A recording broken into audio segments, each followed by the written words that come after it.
नमस्कार दोस्तों, स्वागत है आप सभी का। मेरा नाम है प्रेमपाल सिंह और आप जुड़ चुके हैं हमारे YouTube चैनल से। हम डिस्कस कर रहे हैं रेलवे एग्जाम को ध्यान में रखते हुए जीएस और जीके का प्रैक्टिस सेट। इस प्रैक्टिस सेट में सबसे पहले देख लीजिए आप खास बात क्या है। पहले तो ध्यान देना, आप कोई लंबी क्लास नहीं है, केवल हाफ एन आवर की क्लास है, आधा घंटे की क्लास है और डेली ये होती है क्लास। ये क्लास डेली होती है आपकी 8 बजे 8 PM पर डेली होती है, सोमवार से लेकर शनिवार तक। इसमें पीछे के सालों में पूछे गए प्रश्न शामिल होते हैं। इसके अलावा जो संभावित प्रश्न है वो भी शामिल होते हैं। और क्या है इसमें करंट की जो न्यूज़ है, करंट अफेयर्स की जो न्यूज़ है वो भी शामिल होती है इसमें, और साथ साथ स्टैटिक जीके भी कवर होती है। तो आधा घंटे में आपको ये सारी चीजें अच्छे से डिस्कस कराई जाती हैं। मकसद इसका ये है कि जो आप तैयारी कर रहे हैं अपने घर पर, तो उस तैयारी से क्या आप क्वेश्चन सॉल्व कर पा रहे हैं। हमें ऐसी उम्मीद है कि आप कर पा रहे हैं, तो बहुत अच्छा है। और साथ ही साथ इस क्लास से आपके कॉन्सेप्ट रिवाइज हो रहे हैं। तो जो भी स्टूडेंट इस क्लास को पहली बार देख रहे हैं उनको मैं बता देता हूं कि चैनल पर प्लेलिस्ट पर क्लिक करेंगे आप, तो प्लेलिस्ट बनी हुई है GS by Prempal Singh sir. उस पर क्लिक करेंगे तो पीछे की सारी क्लासेस आप एक्सेस कर सकते हैं वहां पे। तो बिना देरी किए हम शुरू करते हैं आज की क्लास। पहला प्रश्न आपके सामने है, who was the viceroy of India during the partition of Bengal in 1905।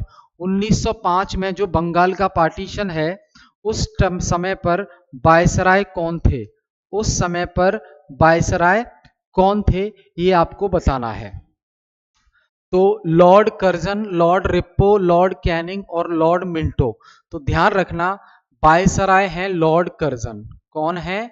Lord Curzon, ये वायसराय है। ठीक है। 1905 में वायसराय आपको पता ही है। 1857 की जो रिवॉल्ट हुई, ये शायद लास्ट क्लास में भी मैंने आपको बताया, 1857 की जो क्रांति हुई, जो रिवॉल्ट हुई, जिसे भारतीय लोग तो स्वतंत्रता के लिए इसे प्रथम संघर्ष मानते हैं, आंदोलन, लेकिन जो अंग्रेज हैं वो इसे सिपॉय म्यूटिनी कहते हैं, यानी कि सैन्य विद्रोह कहते हैं। सिपॉय म्यूटिनी, सैन्य विद्रोह। तो 1857 की क्रांति जब भारतीय लोगों ने कर दी, तो अंग्रेज गवर्नमेंट या ब्रिटिश गवर्नमेंट कहें सतर्क हो गई, और उन्होंने फिर क्या किया कि जो गवर्नर जनरल ऑफ इंडिया की पोस्ट थी, जो गवर्नर जनरल ऑफ इंडिया की जो पोस्ट हुआ करती थी, गवर्नर जनरल ऑफ इंडिया की, वो पोस्ट को चेंज करके क्या कर दिया, वाइसरॉय ऑफ इंडिया कर दिया। वाइसरॉय ऑफ इंडिया ये कर दिया गया। ठीक है, ध्यान देंगे आप। तो जब बंगाल का पार्टीशन 1905 में प्रस्ताव आया, तो वहां पे लॉर्ड कर्जन ही ये भारत के वाइसरॉय थे, ये ध्यान रखेंगे। जो 1857 की क्रांति हुई, ये भारत के अलग अलग क्षेत्रों में लोगों ने इसका नेतृत्व किया, और बहादुर शाह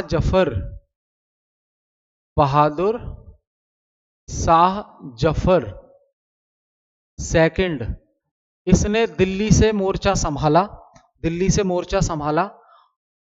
और उस 1857 की क्रांति के बाद क्या हाल हुआ, तो जिन जिन लोगों ने पार्टिसिपेट किया 1857 की क्रांति में, उनको या तो अंग्रेजों ने फांसी दे दी, मार दिया, कुछ लोग भाग गए और कुछ लोगों को जेल में डाल दिया। बहादुर शाह जफर भी उनमें से एक थे।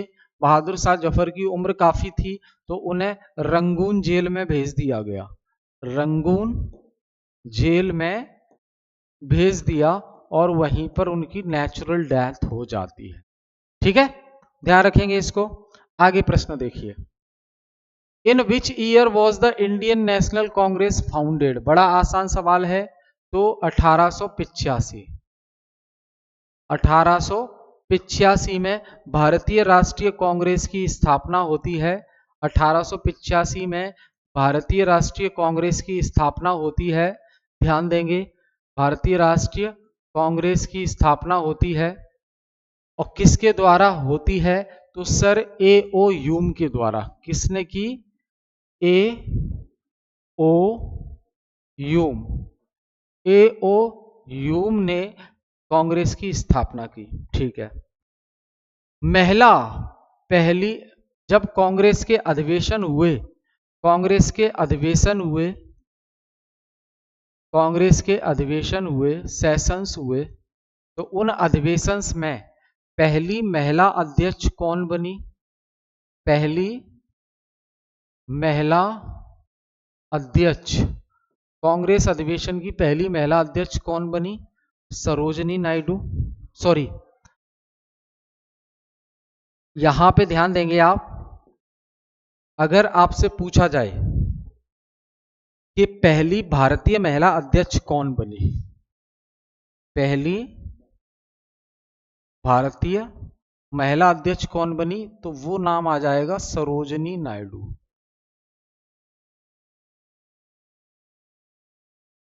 और सिर्फ इतना पूछा जाए पहली महिला अध्यक्ष, पहली महिला अध्यक्ष कौन बनी, तो वो आ जाएंगे एनी बेसेंट। Annie Besant. तो पहली भारतीय महिला अध्यक्ष कांग्रेस की सरोजनी नायडू, पहली महिला अध्यक्ष एनी बेसेंट। ठीक है, ध्यान रखेंगे ये। Who was the first Indian to demand Swaraj for India? वो पहला भारतीय व्यक्ति कौन था जिसने स्वराज की मांग की? पहला भारतीय व्यक्ति कौन था जिसने स्वराज की मांग थी? बाला गंगाधर तिलक, महात्मा गांधी, दादा भाई नौरोजी? बताओ भाई। तो देखो भाई, स्वराज की मांग ये हुई जब 1906 का कांग्रेस अधिवेशन हुआ। 1906 का कांग्रेस अधिवेशन हुआ। उस अधिवेशन में स्वराज की मांग की दादा भाई नौरोजी ने। दादा भाई नौरोजी ने स्वराज की मांग की, सेल्फ रूल की मांग की। ठीक है, ध्यान देंगे इसको। 1906 का जो कांग्रेस का अधिवेशन होता है उसमें दादा भाई नौरोजी ने कांग्रेस ये स्वराज की मांग की। ध्यान देंगे आप। ठीक है, आगे देखें। स्वराज मेरा जन्मसिद्ध अधिकार है और मैं इसे लेकर रहूंगा। तो ये बात किसने बोली? ये बात बोली आपकी बाल गंगाधर तिलक। किसने बोली? बाल गंगाधर तिलक। ठीक है, ये ध्यान देना है, बाल गंगाधर तिलक की अहम भूमिका है। क्यों? कांग्रेस का देखो, कांग्रेस आगे दो गुटों में बट जाती है, जैसे कि नरम दल और गरम दल। गरम दल यहां पे आ जाते हैं आपके लाल, पाल और पाल। तो बिपिन चंद्र पाल, बाल गंगाधर तिलक और लाला लाजपत राय। ठीक है, ये एक्सट्रीमिस्ट में चले जाते हैं, गरम दल एकदम तेज स्वभाव के। आगे देखिए, which event led to the withdrawal of the non cooperation movement?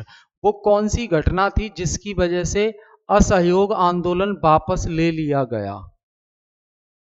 वो कौन सी घटना थी जिसकी वजह से असहयोग आंदोलन वापस ले लिया गया?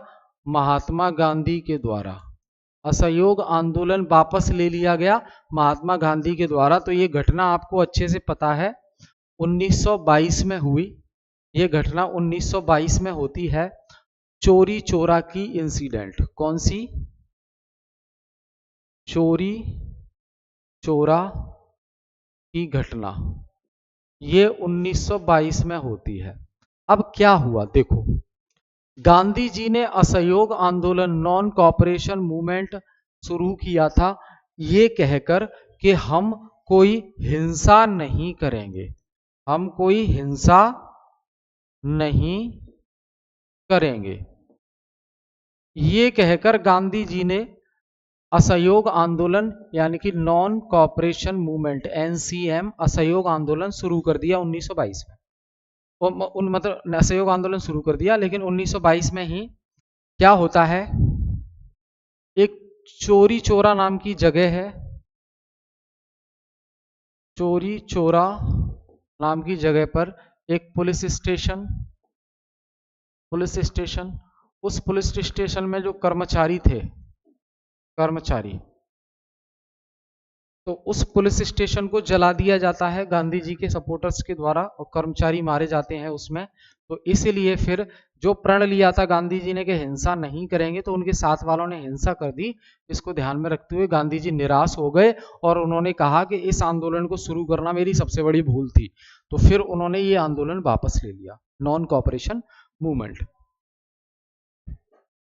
Who presided over the Lahore session of Congress in 1929 where पूर्ण स्वराज was declared?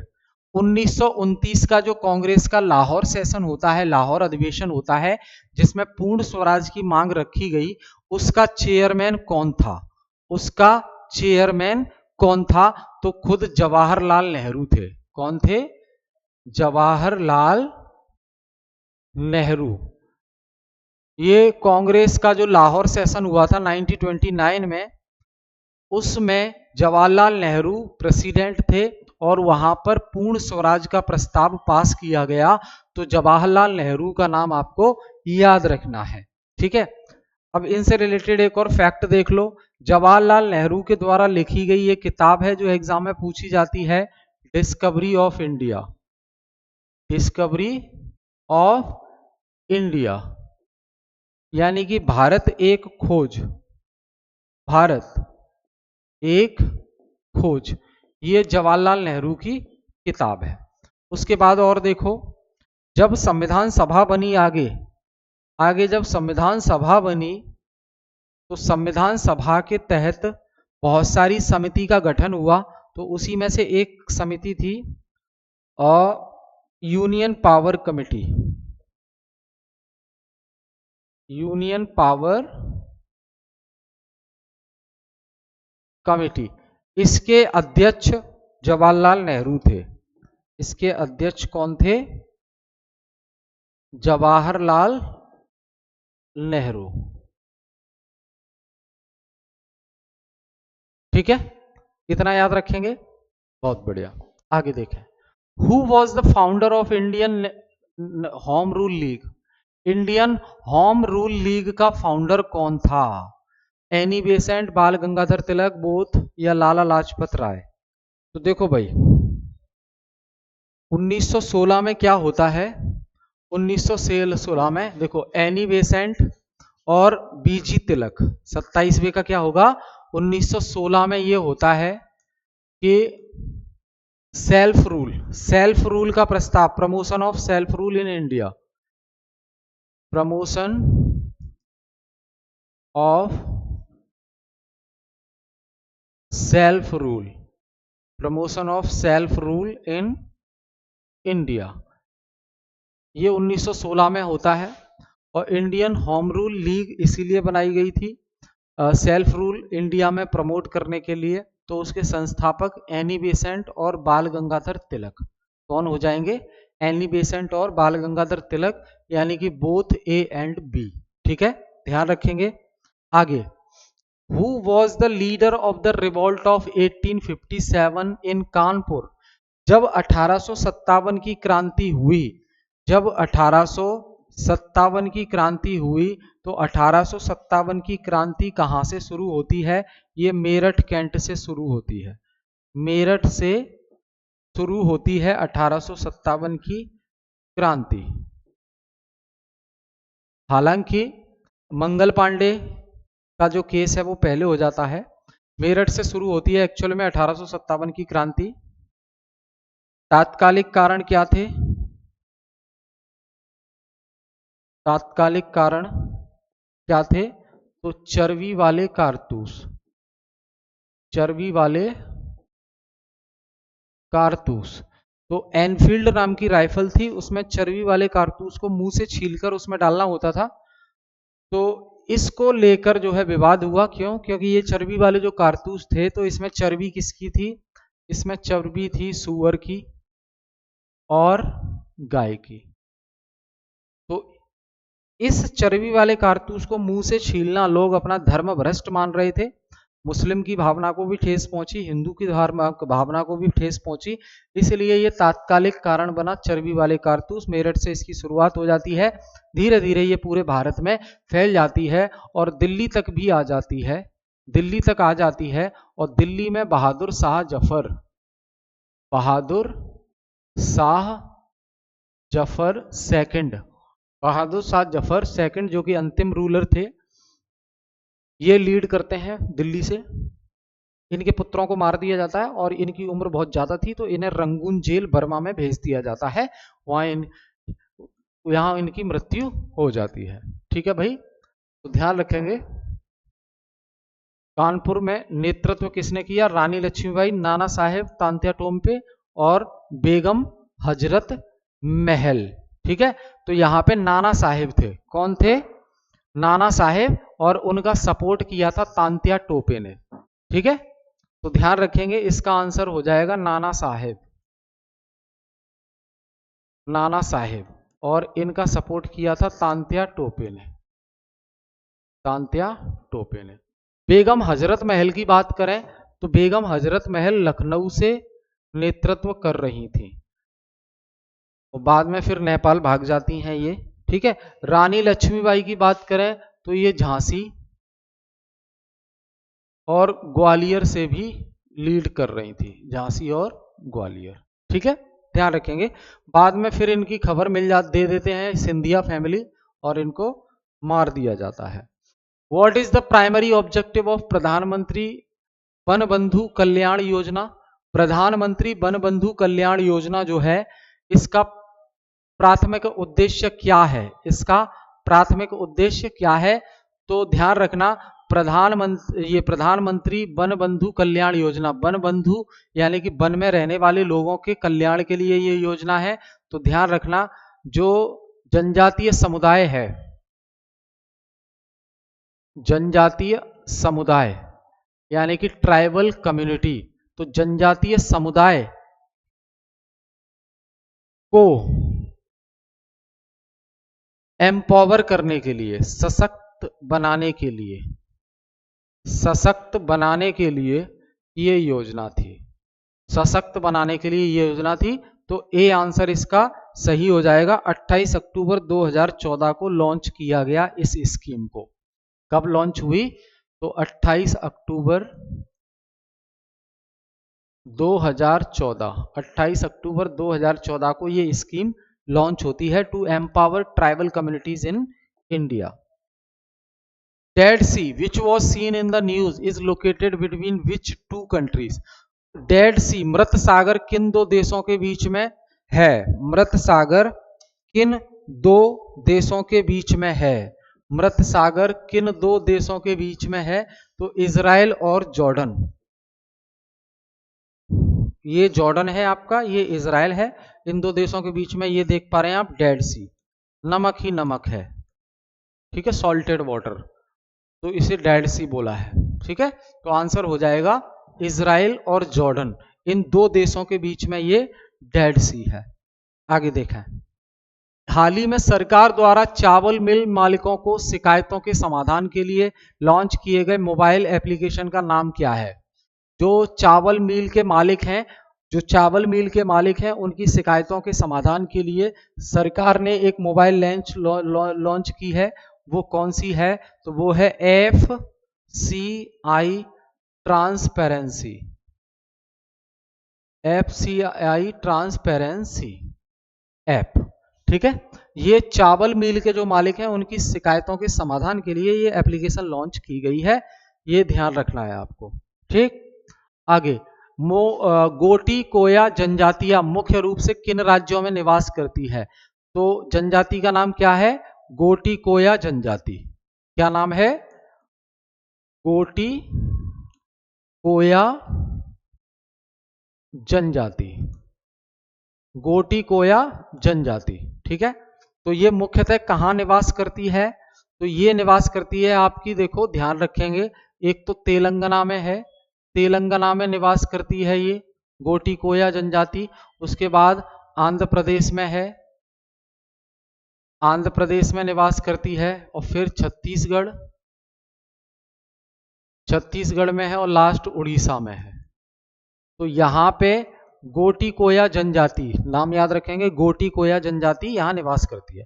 तो राष्ट्रीय अनुसूचित जनजाति आयोग ने गोटी कोया जनजाति की स्थिति पर केंद्रीय गृह मंत्रालय और 4 राज्यों से रिपोर्ट मांगी है। कोया जनजाति भारत की कुछ बहुजातीय और बहुभाषी जनजाति समुदायों में से एक है, यानी कि बहुत सारी भाषाएं हैं। इनकी जनसंख्या तेलंगाना, आंध्र प्रदेश, छत्तीसगढ़ और उड़ीसा में केंद्रित है। कोया लोग कोया भाषा बोलते हैं, जो एक द्रविड़न भाषा है साउथ की, और गोंडी से निकटता से जुड़ी है और तेलुगु से प्रभावित है। ठीक है, ध्यान रखेंगे। ऑपरेशन कवच नशीली दवाओं की समस्याओं से निपटने के लिए किस राज्य या केंद्र शासित प्रदेश द्वारा शुरू की गई पहल है? यहां क्या है? ऑपरेशन कवच। ऑपरेशन कवच, तो ये नई दिल्ली सरकार ने शुरू की थी। नई दिल्ली सरकार ने शुरू की थी ऑपरेशन कवच, नशीली दवाओं की समस्या से निपटने के लिए। तो बढ़ती आपराधिक गतिविधियां जैसे गोलाबारी के जवाब में दिल्ली पुलिस ने ऑपरेशन कवच शुरू किया, जो गिरोहों, ड्रग तस्करों और संगठित अपराधों यानी कि ऑर्गेनाइज्ड क्राइम पर लक्षित कार्रवाई है।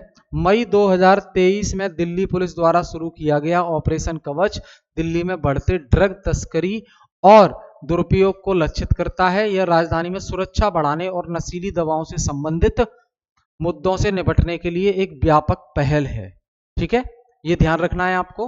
तो ये ऑपरेशन कवच जो है नई दिल्ली में दिल्ली पुलिस के द्वारा शुरू किया गया है। आई होप चीजें क्लियर हैं। चलो, तो ये हमने डिस्कस किया। फिर मिलेंगे हम नेक्स्ट क्लास में। क्लास पसंद आए तो शेयर जरूर कर दिया करें, और कोई भी डाउट है आपका, आप कमेंट बॉक्स में कमेंट करके हमें बताइए। उन चीजों को अगली क्लास में शामिल किया जाएगा जिससे आपके डाउट क्लियर हो सके। ठीक है, बहुत बहुत धन्यवाद।